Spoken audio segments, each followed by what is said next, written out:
আসসালামু আলাইকুম। আজকে আমি আপনাদেরকে একটা প্রশ্ন জিজ্ঞেস করি, প্রশ্নটার উত্তর দিয়ে যাবেন। প্রশ্নটা হলো, মনে করেন আপনি আপনার পরিবারে সব থেকে বড় সন্তান বা সব থেকে ছোট সন্তান। তো আপনার একটা চাকরি হলো, সরকারি চাকরি হলো, বা মনে করেন আপনার এমন কিছু একটা হলো যেটা মনে করেন আপনার লাইফে সব থেকে বড় কিছু, বা আপনার জীবন সেটেল এরকম। ধরে নেন আপনার একটা সরকারি চাকরি হলো। তো আপনার যখন সরকারি চাকরিটা হবে, হওয়ার পরে আপনার সব থেকে বেশি খুশি, মানে আপনার যে আশেপাশে যে মানুষজন আছে বা আপনার যে নিকটস্থ মানুষজন আছে, তাদের মধ্যে সব থেকে খুশি কে হবে? মানে সব থেকে খুশি আপনার এই চাকরিটা হওয়ার পরে, এই খবরটা শোনার পরে কে হবে? আশা করি বাবা মা, তাই না? বাবা মা, তাই তো নাকি? ঠিক কিনা ভাই? তো এখানে আমার একটা প্রশ্ন আছে বা আমার একটা কথা আছে, কথাটা সঠিক কিনা বা বা আপনারা বলে যাবেন, মানে আমার কথাটা কতটুকু যৌক্তিক বা অযৌক্তিক, বা আমি কি রং আনসার দিতেছি বা রং কথা বলতেছি কিনা রাইট কথা বলতেছি। মনে করেন আপনার একটি সরকারি চাকরি হলো, সরকারি চাকরি হওয়ার পরে আপনার পরিবার আপনার প্রতি খুব খুশি, অনেক খুশি, মানে প্রচুর পরিমাণে খুশি, এত খুশি বলার বাহুল্য রাখে না আর কি, এরকম। তো আপনার পরিবারের মধ্যে সব থেকে বেশি আপনার বাবা মা, তাই তো খুশি হবে, ঠিক কিনা ভাই? আপনার বাবা মা সব থেকে বেশি খুশি হবে, ঠিক কিনা? আচ্ছা, আপনার যে বাবা মা খুশি হলো, এই আপনার বাবা মা কেন খুশি হলো বলেন তো ভাই? আপনার যে বাবা মা আপনার প্রতি সব থেকে বেশি খুশি হলো, এই খুশিটা তারা কেন হলো? একটু চিন্তা করেন তো ভাই।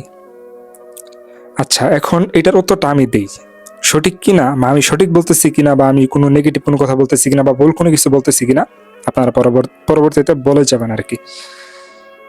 এইখানে বাবা মা সব থেকে বেশি খুশি হবে এই কারণে যে তারা এটা ভাববে যে যাই হোক না, আমার ছেলেটার একটা সরকারি চাকরি হয়েছে, না এখন আমার আর কোনো কিছু চিন্তা ভাবনা করতে হবে না, আমার কোনো চিন্তা ভাবনা করতে হবে না, যাই হোক ছেলেটার কিছু একটা হলো, শেষ বয়সে যে আমাদেরকে দেখতে পাবে। যাক, আল্লাহ যাই করে ভালোর জন্য করে, আল্লাহ আমার সন্তানকে একটা উত্তম কিছু দিছে, আল্লাহ আমার সন্তানকে সরকারি চাকরিজীবী বানাইছে, এখন আমার আর কোনো টেনশন নাই, আমার আর কোনো চিন্তা নাই। এরকম চিন্তা ভাই করে কিনা? ভাই সত্যি কথা বলবেন, মানে মন থেকে বলবেন, এরকম চিন্তা করে কিনা? তো এরকম চিন্তাটা কেন করে? এরকম চিন্তাটা তারা কেন করে? ভাই নিজের স্বার্থের জন্য না।